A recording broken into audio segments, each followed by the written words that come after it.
합장하시고 염화미소는 행복입니다. 옆에 사람께 인사하십시오. 코로나가 창궐한 상황에서 이렇게 나오셔서 공부하시는 것은 그만큼 큰 이득이 있을 거라고 생각이 듭니다. 저번 시간에는 상당히 긴 시간 비유품을 공부를 했었고, 이제 오늘부터는 이제 신해품에 대한 공부를 해보도록 하겠습니다. 또한 신해품에서 우리에게 주는 메시지가 과연 어떠한 메시지인가, 이걸 잘 살펴보셔야 될 것 같습니다. 우선 이제 225페이지 이제 신해품을 볼 차례인데, 내용을 조금 설명하면은 부처님께서 이제 삼주설법, 이제 법설주라 하고, 또 두 번째는 중군기를 위해서는 비유를 들어 설명하는 비설주가 있고, 또 하근기를 위해서는 인연주를 설합니다.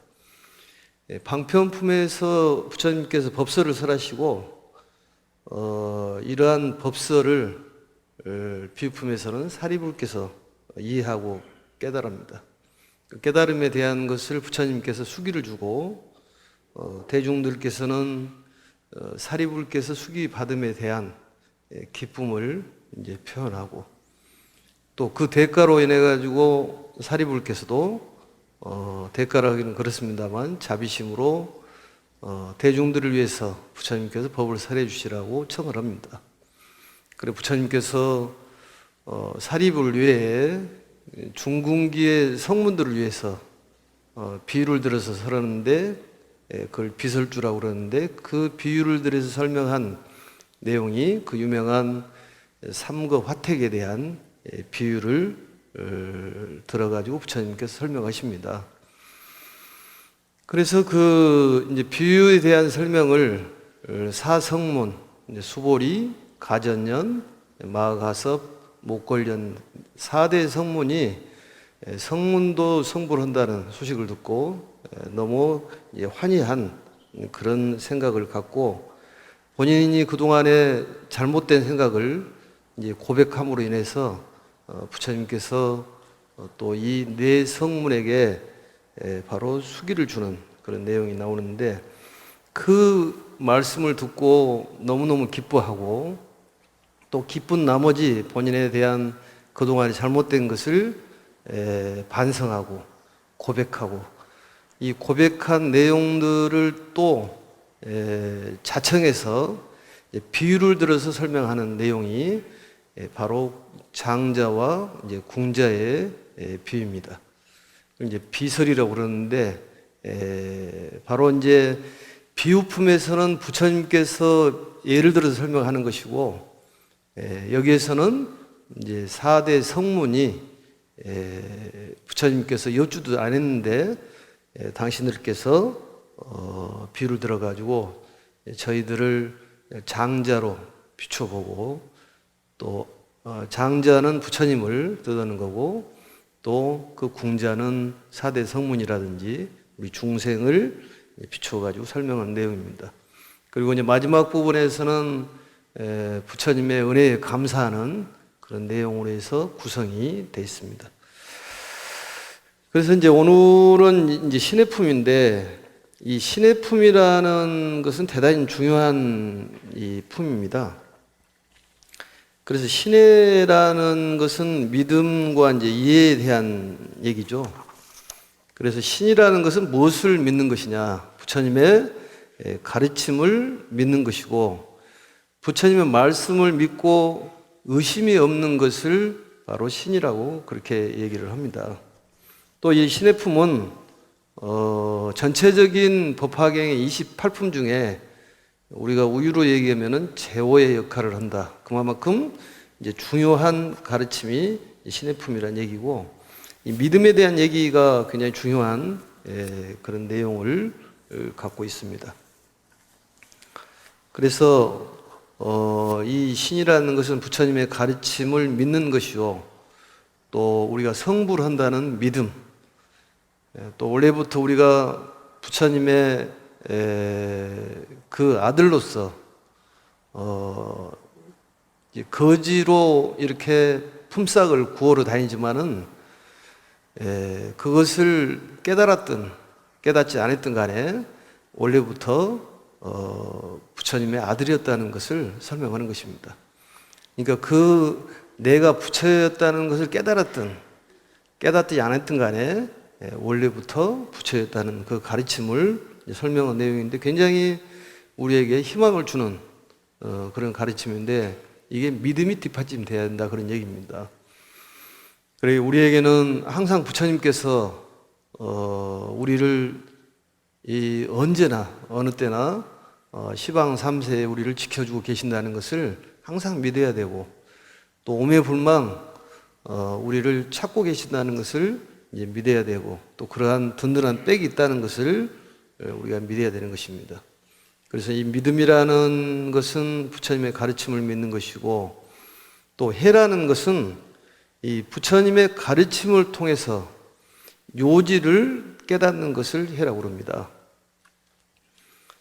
이 믿음에 의해 가지고 마음으로 깨달아 알아가는 것을 바로 해라고 그러는데 우리가 신앙생활을 하는 데 있어서 믿음만 가져서도 안 되고 우리가 믿음만 가져서는 맹신으로 흘러갈 수가 있습니다. 그래서 꼭 해라는 것은 반드시 필요한데 열반경에서 이렇게 얘기합니다. 믿음만 있고 해가 없으면 어리석음만 더하고 또 암만 있고 믿음이 없으면 그러니까 아름이 있고 믿음이 없으면은 오만만 더하느니라. 그래서 믿음과 알미 원만해야 참다운 수행자라고 볼 수가 있다. 이렇게 부처님께서도 열반경에서 이렇게 말씀을 하십니다. 그래서 이 신의 품의 신해라는 건 대단히 중요하다. 이 28품 중에서 어떤 핵심적인 그런 가르침이라고 볼 수가 있습니다. 그리고 이제 이 신의 품의 전체적인 구도를 좀 놓고 본다면은 이게 이제 비유에 대한 장자와 궁자에 대한 비유인데 이 궁자가 원래부터 궁자는 아니었고 아버지를 떠나는 이걸 부자 상실이라고 합니다. 그러니까 아버지와 아들이 이제 헤어지는 그러한 대목이 나오는데 한 20여 년 동안 헤어져서 살고 또 어느 때 이 아버지는 아들을 찾기 위해서 사방으로 돌아다니다가 어느 성에 머무르죠. 요즘 같으면은 이 아침마당에 내서 광고 내면 바로 이렇게 연락이 올 건데 그때는 여러 가지 미디어가 발달되지 않았기 때문에 아들을 찾으러 사방천지로 돌아다닙니다. 그러다가 찾다 못 찾고 이제 어느 성에 머무르는데 때마침 그 궁자 가난한 아들이 그 성을 지나가다가 구걸할 거 좀 있을까 뭐 좀 얻어볼 것이 있을까 해서 끼웃끼웃 하다가 그 큰 대문이 있고 또 집이 좋은 집을 이렇게 대문을 열고 고개를 내밀면서 끼웃하지 않습니까? 이제 그럴 때에 그 마당 한가운데 있는 왕가치도 생기기도 하고 여러 가지 이 보물들도 많이 이렇게 있고 또 대중들도 굉장히 많이 있는 것을 발견을 합니다. 그리고 그 사자 평상에 앉아 있는 그 사람을 보니까 왕 같기도 하고 왕보다 더 높은 사람인 것처럼 보여서 그 아들이 어떻게 합니까? 여기에서는 구걸할 때가 아니구나. 여기서 만약 구걸하다 잡히면은 큰 해를 당할 수가 있겠다. 그게 유시각적으로 얘기하면은 변개 소집이에요. 자기만의 생각이지. 그래서 어떻게 해요? 도망을 가죠. 도망을 가는데 아버지가 단방에 딱 알아보는 거지. 그게 이제 부자 이 상견이에요. 그러니까 약속을 하고 만나는 것이 아니라 어쩌다가 이 부자가 만나는 것이죠. 어디 영화 한 대목 같지 않습니까? 연속극에 보면은 자식을 잃어버렸는데 어느 상황에 다 만나고 이런 것처럼 이제 부자가 상견을 합니다. 그런데 이제 아버지는 단방에 알아보고 아들은 알아보지를 못하고 여기에서 머무르다가는 큰 일을 당할 수가 있겠다 해서 도망을 가죠. 도망을 가는데 그걸 이제 아들이 도망가면은 아버지가 어떻게 해야 될까요? 가서 데리고 와야 될 것 아니에요. 말을 타고 데리러 가니까 이 말 타면은 원래 무섭게 보이지 않습니까? 그래서 그 거지가 깜짝 놀래가지고 나를 왜 잡으러 왔느냐. 만약에 내가 여기서 잡혀가면 죽을지도 모른다. 이것도 변개 소집이죠. 변직권이죠. 생각이 전부 다르니까. 그래서 거기서 기절을 합니다. 기절을 해. 뭐 영화 대목에서 이 한 편이 나오고 또 다른 한 편이 나오잖아요. 그때 한편 아버지는 그 모습을 보고 그 신하를 다시 불러들이잖아요. 놔둬라. 그래서 다시 옵니다. 그리고 어떤 방편을 쓰냐면은 동병상련처럼 그 같은 입장에 그런 사람들을 이제 거지 모습으로 만듭니다. 옷도 떨어지는 옷에다가 뭐 똥도 묻고 이런 걸 만들어 가지고 이제 접근을 하는 것이지. 그래서 같은 입장에 서는 사람을 보내 가지고 이제 그 사람을 데리고 오게 만드니까 동명상련의 그런 같은 입장이라고 생각하기 때문에 끼리끼리 모이지 않습니까? 그걸 유유상종이라 하기도 하고 불교에서는 종종인연이라고 그러는데 비슷한 사람을 보내 가지고 데리고 오게 만듭니다. 그래 가지고 맨 처음에 일을 시키는 것이 뭘 시킵니까?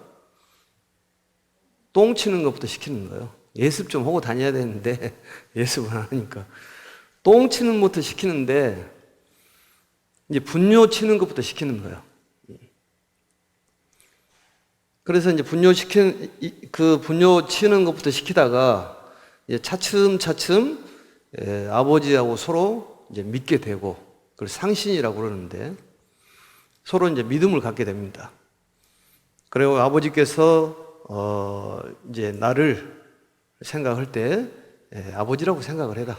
나도 너만한 아들이 예전에 있었다. 이렇게 해서 이제 차츰차츰 친해지고 믿게 됩니다. 그래서 이제 믿음을 갖고 이제 집안일을 맡기는 것이지. 그것을 이제 위가라 그러는데 위가 맡길 위자 집안을 맡깁니다. 그래서 그 어떤 들고 나가는 집안의 살림을 맡기는 것이지 살림을 완전히 주는 것은 아니고 맡깁니다. 그리고 나서 이제 세월이 지나고 이제 집안을 완전히 물려주는데 대중들을 전부 모아놓고 이제 공포를 하는 것이지. 옛날에 내가 50여 년 동안에 전에 잃어버렸던 외아들이 있었는데 이놈이 내 자식이다. 내가 상속자가 이놈이기 때문에 내가 이 자식에게 모든 걸 물려주겠다. 이렇게 이제 선언을 합니다. 그리고 이제 그 대목이 이제 대충 끝나는데 거기서 보면은 뭘 구해보겠다 해가지고 살짝 이렇게 내다보고 도망가는 그것을 이 신의 품을 보고 천태지사제사는 바로 이제 그 오시에 대한 설명을 하십니다. 그게 이제 뭐냐면은 그걸 보고 공포에 떨어가지고 공포에 떨어서 도망가는 건 뭐냐면 화엄경에 비유를 한다 그런 얘기입니다. 화엄경을 갑자기 들이대니까 너무 어렵고 공포스러워서 도망을 가요. 그래서 이제 차츰차츰 똥 치는 것부터 시키는 그게 바로 장자가 밀사 2명을 보내가지고 아들을 데려오고 점차적으로 이제 친근해지게 만드는 그게 아함 12년이다 그런 얘기입니다. 그 비유들어서 설명하는 거예요. 그리고 이제 서로 공자와 장자가 믿음이 좀 부족하는데 이제 차츰차츰 믿게 되고 이제 자유롭게 보물창고라든지 드나거리면서 집안을 이제 자유스럽게 왔다 갔다 하는 거죠. 그게 방등 8년이다 이렇게 비유를 합니다. 그리고 이제 온통 집안을 다 맡기는 그걸 부가라고 합니다. 줄부자. 집안을 모든 걸 줘버리는 상속자로 선포를 하고 이제 모든 것을 넘겨주는 그게 법화 8년이다. 그래서 법화경이 바로 이제 이 장자가 궁자에게, 자식에게 물려줄 마지막의 재산이다, 그런 얘기입니다. 그래서 이 장자라는 것은 바로 석가모니 부처님을 비유를 하는 거고, 그리고 궁자는 우리가 여기에서 등장하는 4대 성문과 또 우리 중생을 비유를 하는 것입니다. 그리고 이 제보, 많은 보물이라는 것은 바로 일승묘법을 얘기하는 것이고, 또 재물을 넘겨줬다, 그런 얘기는 부처님께서 성문들이 성불할 것을 예언해 주시는 수기라고 볼 수가 있는 것입니다. 그래서 이렇게 구도가 돼 있다는 것을 이해를 하시면은 공부하기 좀 편할 거라고 생각을 합니다. 그래서 이 가르침을 본다면은 누구나 성불할 수가 있다, 이런 얘기고, 우리가 깨닫든 깨닫지 못했든 간에 우리는 본래 부처라는 것을 여기서 가르쳐 주는 거예요. 왜냐하면 궁자가 이런 옷을 입든 저런 옷을 입든 간에 원래부터 그 사람이었다는 얘기입니다. 똥을 치든 아니면 살림살이를 보든 간에 그 사람이 그 사람이라는 거지. 우리가 어떤 일을 하더라도 그 사람이 그 사람이기 때문에 원래부터 그 사람이었다는 얘기예요. 그러니까 우리 마음 속에는 10법계가 들어있다는 얘기입니다. 부처님도 들어있고, 보살도 들어있고, 또 쭉 내려가서 지옥도 들어있는데, 지옥에서 축생, 아기, 아수라, 인간, 이렇게 점차적으로 이렇게 올라가는, 계단을 올라가는 것이 아니라, 우리 마음 속에는 이 10법계가 들어있기 때문에 무엇을 발현시키느냐, 이게 중요하다는 거죠. 그러니까 불성을 개헌하면 부처고, 지옥으로 가면은 지옥이 개헌되면 지옥이라는 거지. 그게 순차적으로 가는 것이 아니라 거기에 한 집안에 있기 때문에 이게 나타나고 저게 나타난다는 거예요. 그럼 우리는 어떻게 해야 되는 것이냐? 보살심을 가지는 것은 마음이 따뜻합니다. 그러면 우리가 제일 중요한 것은 마음이 따뜻해야 되는데, 이 보살의 마음을 갖고 대비심을 갖고 자비심을 가지면은 마음이 따뜻해지게 돼 있습니다. 뭐 결국 마음이 따뜻해지면 몸이 따뜻해서 모든 질병에서 퇴치가 되는 것이고, 또 사경을 할 때도 그 한 줄 한 줄을 마음속에다 새겨서, 제일 중요한 것은 실천 수행이 중요한 거예요. 조금 있으면 그게 나옵니다만은 그 4대 성문이 고백을 하잖아요. 내가 공수행이나 또 아니면 무상수행이나 무작수행으로 모든 걸 다 이룬 줄 알았고, 중생을 구제하는 데는 전혀 생각을 못했습니다. 그래서 우리 생각이 짧았습니다. 이렇게 참여하는 내용이 나오잖아요. 공수행에 머무는 것은 공돌이에 빠져버렸다는 거죠. 더 이상 나갈 생각이 없었다는 겁니다. 결국은 중생 구제의 목적을 가져야 된다는 거예요. 그러니까 우리가 회양을 잘해야 되고, 또 많은 사람들이 사경할 수 있도록 본인이 권선을 자주 해야 되는 거예요. 좋은 일은 자주 권선을 해야 돼요. 이 경전 한번 읽어봐라, 써보라. 사경을 하면은 3번, 4번을 읽습니다. 보면서 한번 읽고, 또 쓰려고 하면 생각으로 해가지고 한번 읽고, 또 쓰면서 읽고, 3번, 4번을 생각으로 이렇게 갖게 되는 거죠. 그 또 마음속에다가 딱 새기면은 부처님의 가르침과 하나가 되면은 우리는 그냥 부처가 튀어나온다니까요. 그런데 우리 마음속에는 자꾸 지옥이 튀어나오려고 예를 쓰고 아수라가 튀어나오려고 예를 쓴다는 거죠. 그것을 억제하고, 우리 사념처 수행으로 억제한다고 그러듯이 억제를 하고 불성이 튀어나오고 자비심이 튀어나오면 몸이 따뜻해지는 거죠. 신체적으로도 살이 많이 찌면 다 그런 건 아니지만은 이런 당뇨 같은 게 와가지고 살이 쭉 빠져버리잖아요. 그러면은 당뇨가 오기 전에 체중 조절을 하면은 사람이 건강하듯이 자연 현상이 일어난다는 거예요. 그러니까 마음을 따뜻하게 먹는 것은 바로 보살의 자비심이에요. 그 마음이 일어나는지 안 일어나는지를 매일 관찰을 해야 된다는 얘기입니다. 그게 필요한 거예요. 관찰을 해봐야 돼. 그래서 우리가 그 마음속에 정말로 부처가 1분 동안 부처님에 대한 마음이 나오면 우리가 스님네들이, 큰 스님들이 얘기하기를 1분 부처다 이렇게 얘기하지 않습니까? 거기에 이제 집중되어 있는 것이 필요해. 선정수행이 필요하다는 거지. 자꾸 마음이 흔들리기 때문에. 그래서 보살님들이 이런 질문을 하잖아요. 기도를 하는데 자꾸 잡념이 생깁니다. 어떻게 하면 좋을까요? 다 잡념이 생깁니다. 기도하다 보면 이 생각, 저 생각 다 들어요. 20년 전 생각이라는 30년 생각도 들어.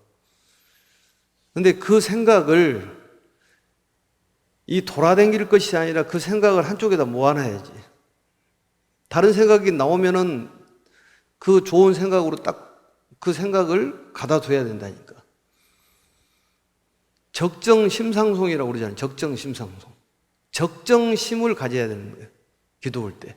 그러면은 그 소리를 듣는다든지 단어 하나하나에 집중을 한다든지 아니면은 염불수행, 부처님을 자꾸 생각을 한다든지 또 염시수행을 한다든지 염천수행을 한다든지 수의라는 건 대단히 중요하기 때문에 그래서 이 신의 품에서는 이러한 가르침을 우리에게 주는 거예요. 원래부터 너희들은 부처였다. 지금 이런 모습을 갖고 저런 일을 하고 이거 중요한 거 아니다는 거지.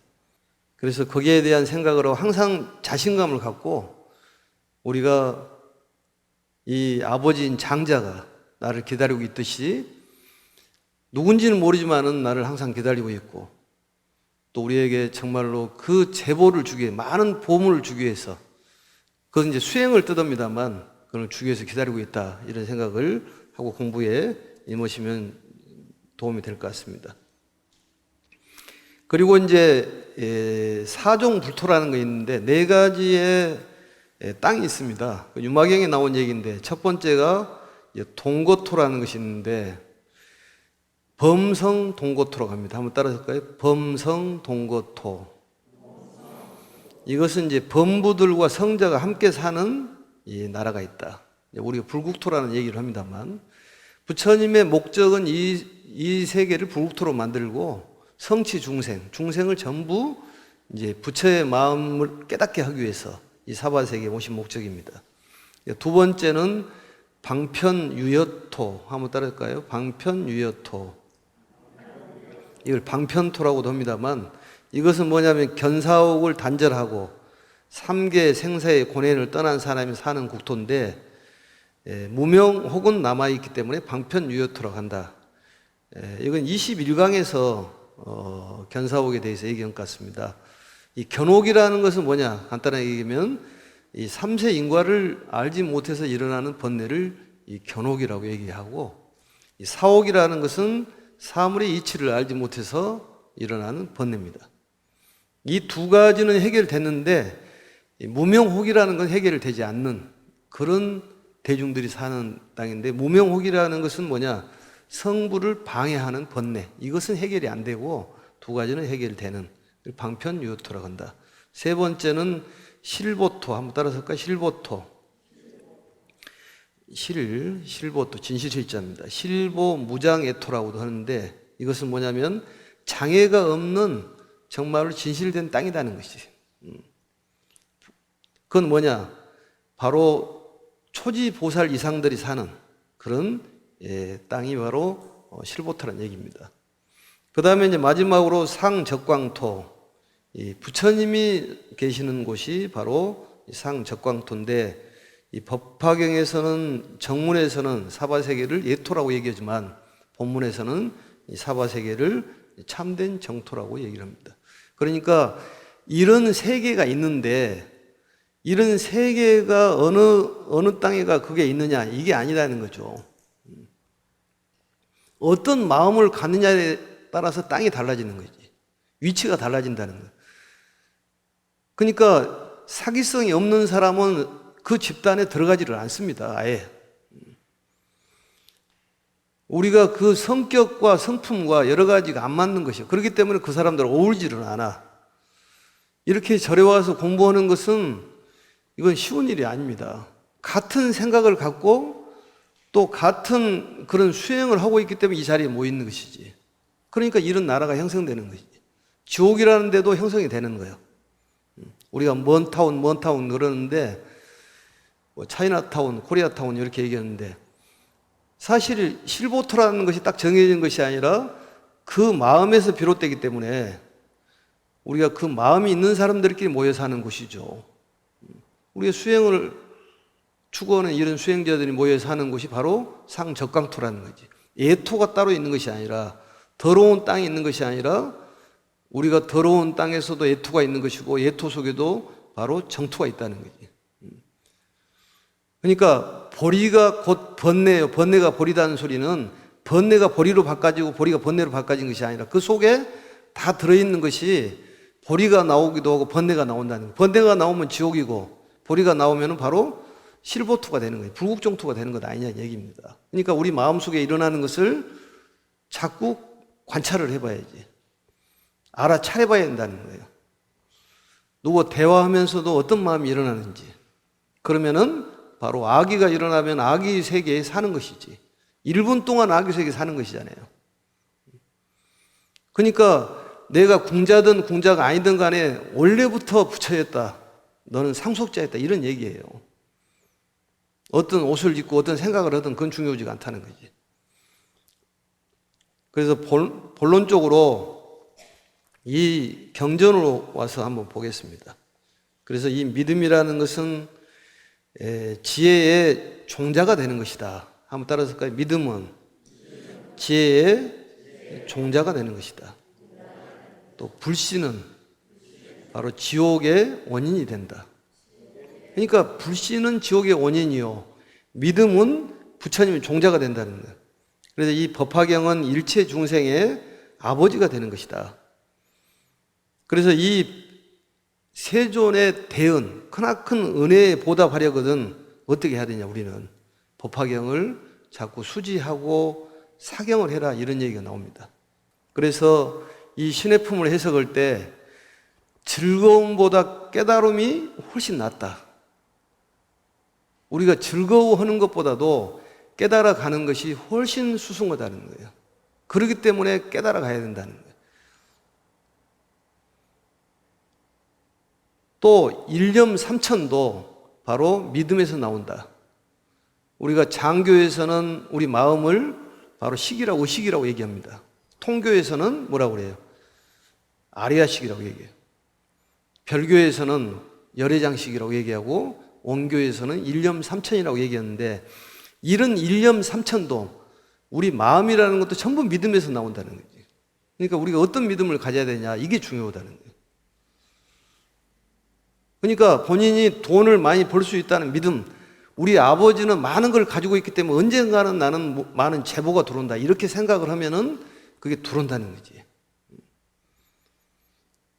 목표를 정해야 된다는 거예요. 돈을 벌고자 하면 목표를 정해.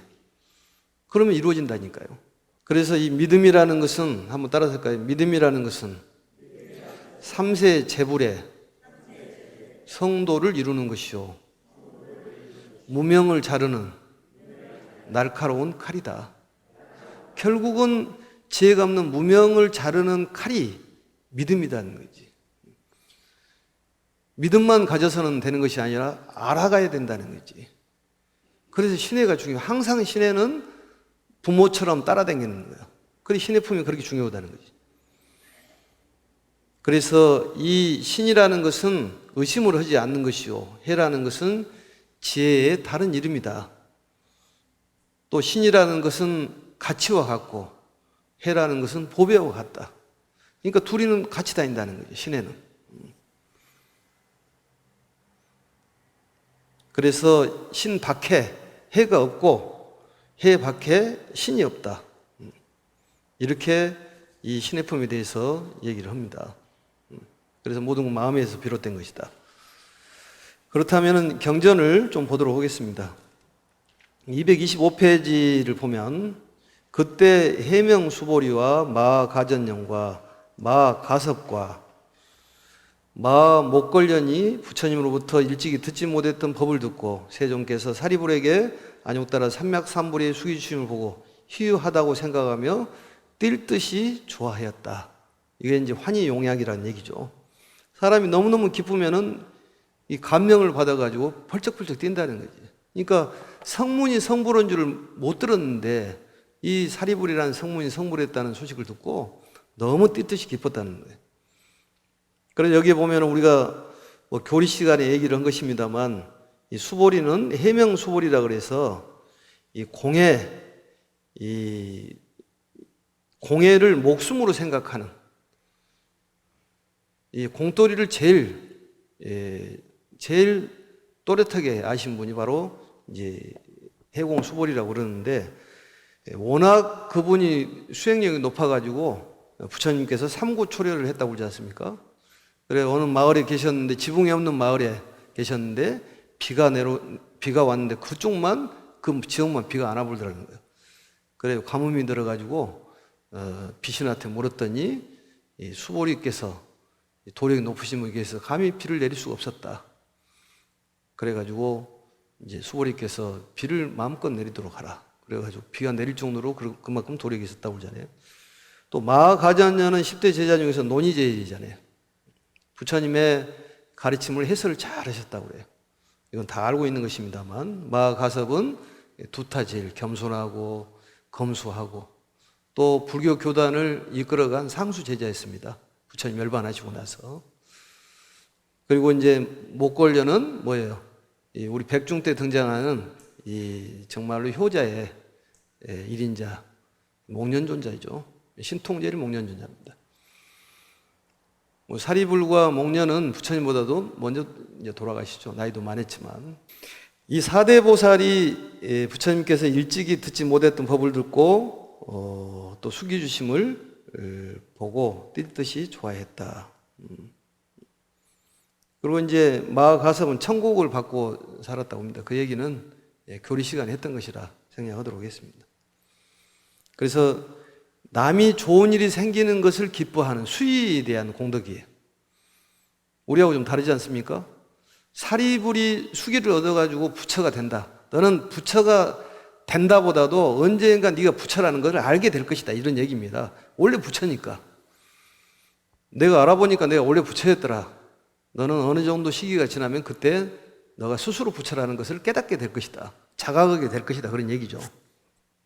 그래서 이 믿음에서 이해를 하고 환희가 일어나는 그런 내용입니다. 그다음 2장에 보면은 이 4대 제자가 곧 자리에서 일어나 4대 제자는 말은 없습니다만 이 4대 제자가 자리에서 일어나 의복을 단정하니 하고 오른쪽 어깨를 걷어 올리고 오른쪽 무릎을 땅에 꿇고 일심으로 합장하며 허리를 굽혀 공손히 부처님 존안을 우러보며 아뢰었다. 그러니까 이 내용이 뭐냐면은 이제 위를 갖추는 거죠. 4대 제자가 부처님께 이제 말씀을 하면서 위를 갖추는데 바로 편단, 우견, 우술착지, 합장 공경인데 사위죠. 인도의 예법 중에서 이제 편단, 우견, 우술착지가 있는데 이것은 어떤 경외 외 공경의 극치를 표현할 때 이런 자세를 취한답니다.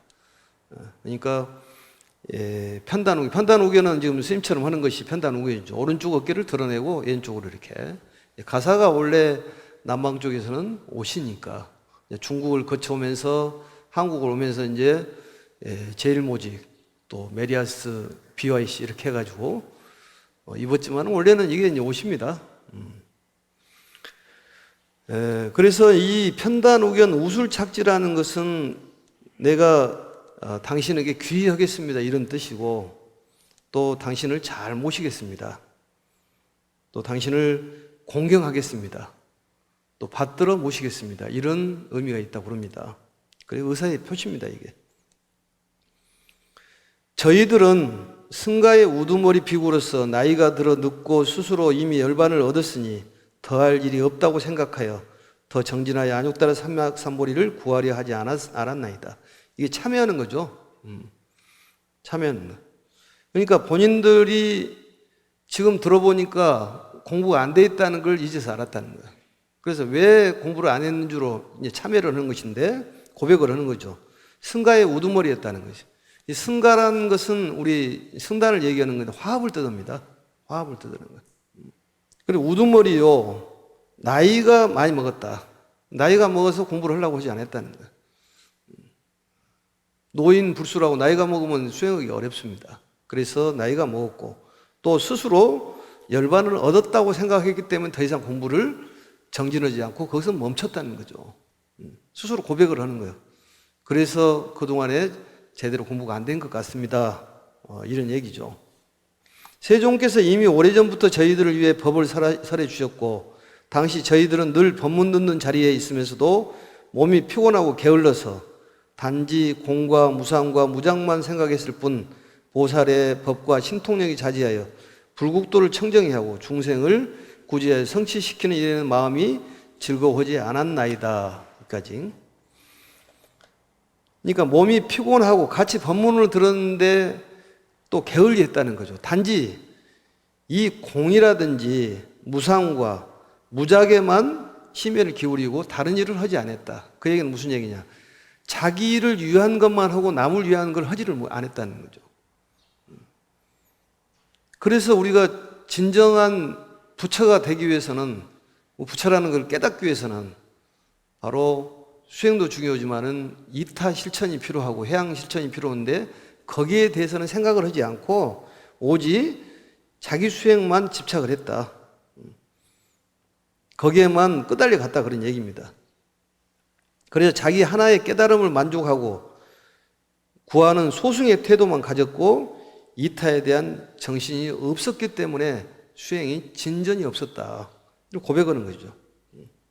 그래서 이 공무상 무작이라는 것은 이 해탈로 들어가는 세 가지의 문인데 공이라는 것은 공해탈문이라는 것은 모든 것이 연기하기 때문에 실체가 없다. 이렇게 관을 하는 것이 바로 공해탈문입니다. 두 번째는 이제 무상해탈문은 공을 깨닫고 나서 차별성이 없다고 관을 하는 그의 수행법이요. 무작이라는 것은 집착을 떠났으므로 바랄 것이 없다. 원이 없다. 이렇게 생각하는 것이죠. 무상하기 때문에 구할 것이 없다. 이렇게 생각해버리고 말았다는 겁니다. 더 이상 구할 것이 없다고 생각했다는 거죠. 거기에 머물렀기 때문에 더 이상 구하지를 못했다. 여기에 본인에 대한 생각을 이제 참여하는 것입니다. 그래서 이 신통력이 자제하여 불국토를 청정히 하고 또 중생을 구조하여 성취시키는 일에 마음이 즐거우지 않았다. 이게 이제 두 가지 목표가 나오는데 아까 사종 불토에서 얘기했습니다만 부처님은 바로 이 정불국토, 이 불국토로 만드는 것이 목적이요. 성취 중생, 중생을 바로 부처로 만드는 것이 이 일입니다. 그러니까 중생이 이 부처라는 것을 깨닫게 하는 것이 목적이고 또 이 세계를 불국토로 건설하는 것이 두 가지의 목적을 갖고 있다 그런 얘기입니다. 거기에 대한 것은 우리는 생각하지를 않았다. 중생 구제를 하는 생각은 하나도 하지 않았기 때문에 이게 나의 만족으로만 끝나고 더 이상 발전을 못했다 그런 얘기예요. 그렇다면 우리가 해야 될 일은 많은 사람들을 포교를 해야 됩니다. 또 사경을 해라고 자꾸 권선을 해야 되네. 집에서 사경하고 또 실천해보고. 실천은 육바라밀 실천이에요. 자꾸 실천을 해봐야 돼.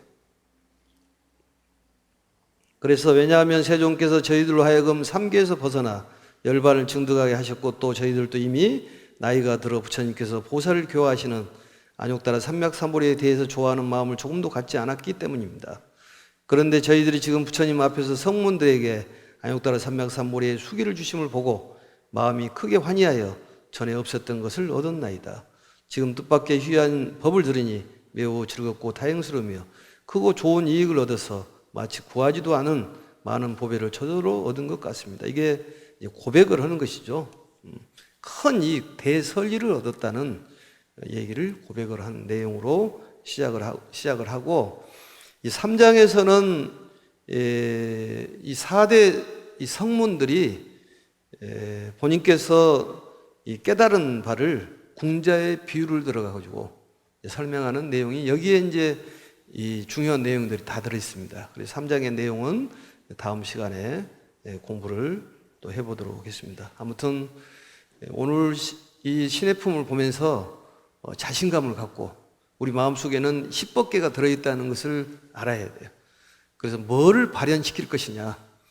보살의 마음은 따뜻한 마음이기 때문에 따뜻한 마음을 가지면 코로나가 도망가게 돼 있습니다. 그래서 우리는 부처님의 아들이라는 것을 빨리 인식을 해야 됩니다. 그리고 언젠가는 우리가 지금 어렵고 힘들고 번뇌 속에 살아가지만은 그 지옥이라는 생각을 하지 않을 때가 있을 거라는 거지. 그러니까 행불행이라는 것은 두 집이 아니라 한 집인데 뭘 나타내느냐, 지옥을 나타내느냐 아니면 극락을 나타내느냐, 이것은 본인의 마음에 먹기에 달려있다는 거지. 그 가르침이에요. 그러니까 10법계가 따로따로 계단이 있어가지고 올라가는 것이 아니라 한 통속이라는 거지. 뭐가 나타나느냐 이거지. 그걸 이제 자각할 수 있도록 가르침을 주는 거지.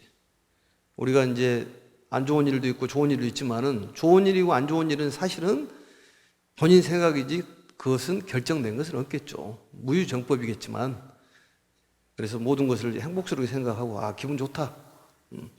염화미소를 짓는 것은 부처님의 바로 그 마음입니다. 부처님의 마음이 염화미소예요. 한번 따라해. 부처님의 마음이 염화미소다. 결국은 염화미소를 자꾸 짓는 것은 부처님 마음이 나오는 거지. 이렇게 한번 해봐. 이렇게.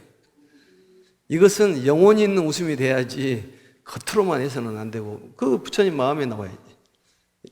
너무 먼저 웃고 다니면 안 되겠지만 이렇게 살짝. 네? 아무튼 건강하시고 다음 시간에 건강한 모습으로 뵙도록 하겠습니다. 염화미소는 행복입니다. 네, 수고하셨습니다.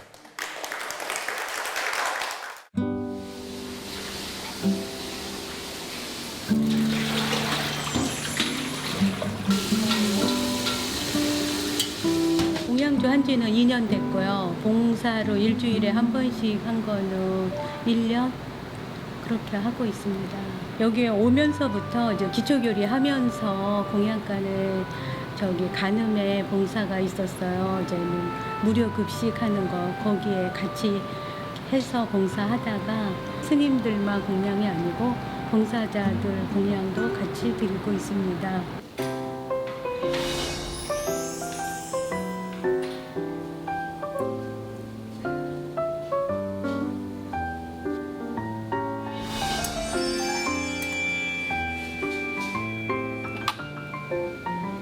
우리 주변에 있는 사람들은 다 나에게 이익을 주는 사람이다.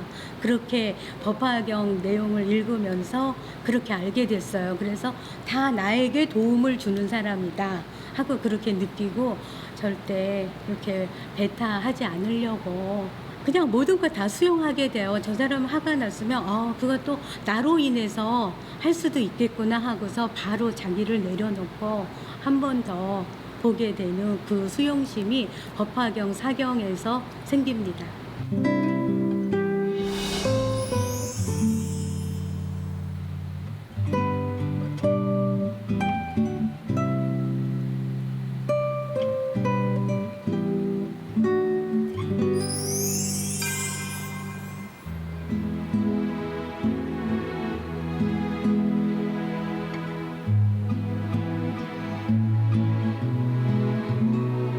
읽는 것보다 사경을 하면서 가슴에 더 한 번 더 새기게 돼요.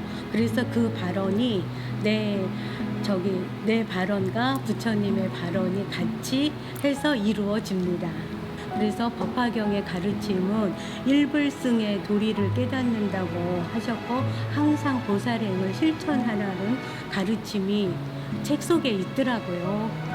자비실천, 이타실천, 회양실천을 우리 호연스님은 항상 중심으로 저희가 할 수 있게끔 그것을 많이 가르쳐 주고 계십니다.